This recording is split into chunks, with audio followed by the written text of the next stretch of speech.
welcome to looking at extract 21, Act 4, Scene 1, Sebastian finally turning up at Olivia's house. So this is an odd extract on this page of your booklet. It's bits and bobs from everywhere, some key points, rather than the normal ones we've been looking at. So I thought, first of all, we could just read it through in modern English, and I've put the modern English here for you. So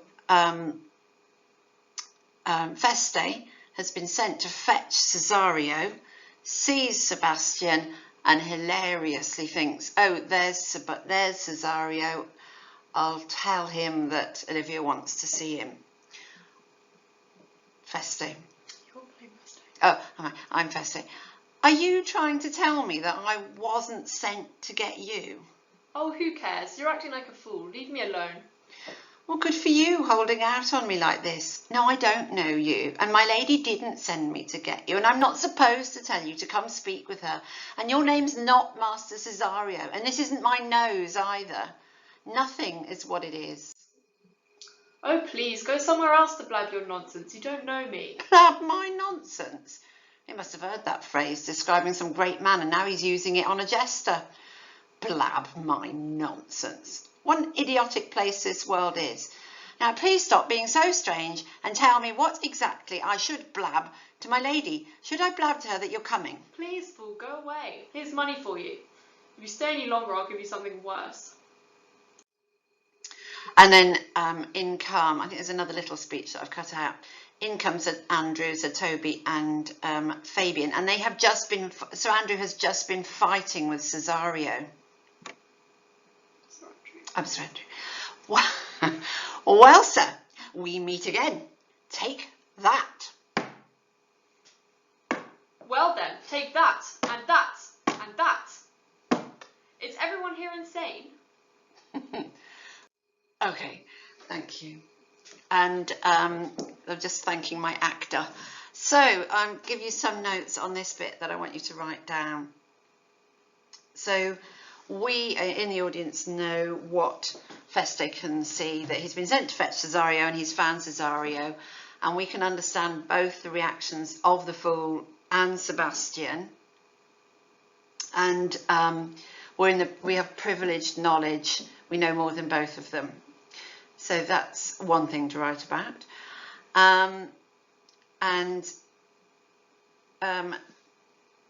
Feste, it's putting me off him being called fool. I'm on this line here. Oh, let me get a pen. Bang, here we go. Nothing is so, oh, sorry, it's a bit more extreme of a pen than I thought. Oh, I'm on highlighter, there we go. Nothing is so. That's a bit meta-theatrical. Everything you're looking at is on stage. It's all a fiction. So typically of the fool, it's not just silly humour. He's being quite philosophical about it, you might say. And he's able to play with Sebastian's words. So Sebastian dismisses him. Vent thy folly somewhere else. I'm really struggling here with my pens. Oh yeah, there we go. Oh, that's great. Vent thy folly somewhere else. You don't know me. So he dismisses him, but Feste is able to get the other hand, and clearly it's actually annoyed him. But he's able to fight back and play around with this word vent, as into air. Vent my folly. Vent my folly. Ungird thy strangeness and tell me what I shall vent to my lady. What am I supposed to tell Olivia if you're not coming? Shall I vent to her that you are coming? So nicely able to sort of fight back on that language front. And Sebastian now resorts to paying him and then threatening him.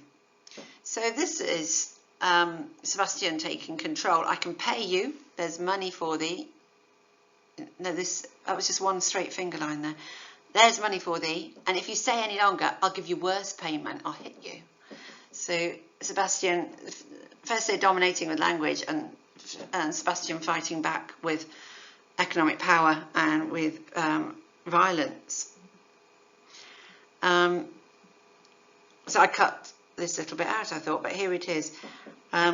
So we'll move on to in come Sir Andrew, Sir Toby and Fabian. And we know they've just been fighting Cesario. They want to continue the fight. And we know that Sebastian wasn't involved at all. So Sir Andrew walks straight up to Sebastian and hits him. He's seen how Cesario fought. He knows Cesario can't really fight. So he thinks, oh, if I hit him, he won't really hit me back. It'll be fine. But the audience knows it's not Cesario. I'm sorry, I'm explaining this so slowly. It's not Cesario, it's Sebastian. And he very capably hits him back 3 times. There's for thee, and there, and hits him. Are all the people mad? And that's quite a nice line said directly to the audience. I've turned up and this guy has just come out and hit me. The jester has come out and thinks I'm somewhere else. Thinks I know him and thinks I've been fetched. I don't know anyone around here. Are they all mad? And that's part of the superior knowledge of the audience. We know why he's behaving like he's behaving, why other people are behaving like they're behaving. So it's quite interesting about, we all think other people are mad until we understand them a bit more. And a lot here then about dominating with words and dominating with money and dominating with violence. And Sir Andrew thinking he can now dominate Cesario and finding out the hard way that he can't. So it's a nice bit of action on stage there when they enter. So I just wanted to show you where you are. In scene 4, we've had the one that you did last where Sir Toby, Fabian and Maria try and make out that Malvolio has gone mad.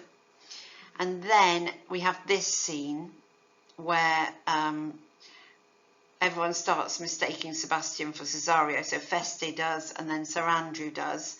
And then we're about to move back to the Malvolio scene. And then we come back to the Olivia Cesario bit. Well, it just happens to be Olivia Sebastian, but she thinks it's an Olivia Cesario bit. So I just want to look at a little line from this. So I've skipped out a scene and I've gone on to scene 3. And here it is. Olivia's come in and tells him she loves him. She thinks she's talking to Cesario. So Sebastian says, what relish is in this? How runs the stream? Either I'm mad or else this is a dream. Let fancy still my sense in Lethe steep. If it be thus to dream, still let me sleep. It's a little poem there. And see, in French, either or is ou. Ou. And in English, it used to be or. We didn't used to say either or. We used to say or it's this or it's that. Just a little bit. Don't write that down. That's just me being interested. So what on earth's going on? Either I'm mad or I'm dreaming. So starting to doubt the way he can perceive reality and what does he know of what's going on. But then he says, if I am dreaming, I think I'd like to stay asleep and carry on with this dream because it's really good. And all this is, he's written a whole play, Midsummer Night's Dream, that in a way plays are dreamt up, literally the dreams of playwrights, and we go and watch what they've imagined and invented. And Cesario is talking about a dream world that he's in right now. So I love this next line from Olivia. I wish you would be ruled by me. And that's what she's calling marriage. In a way, she says, be ruled by me and come with me right now. But also marriage is her ruling him. So in Act 1, Scene 1, Orsino says he wants to be Olivia's king, but she's not interested for some reason. Then in Act 1, Scene 3, Sir Toby tells her she won't marry anyone of greater estate, years or wit than her. Then, I think it's in Act 1, Scene 4, I'm not quite sure, maybe 5, she is really interested in Cesario once she finds out that he's really boyish and young looking, like his mother's milk scarce out of him. And here is her proposing to Cesario by saying, I wish you would be ruled by me. And Sebastian just says, yeah, I will. Yeah, I'll do what you say. Presumably only meaning right now. It's not the Cesario she's thinking of. So I think I've got to the end there. I have. And we will proceed on to just going back slightly, where Maria and Sir Toby engage Feste to kind of torture Malvolio. It's all fun. Okay,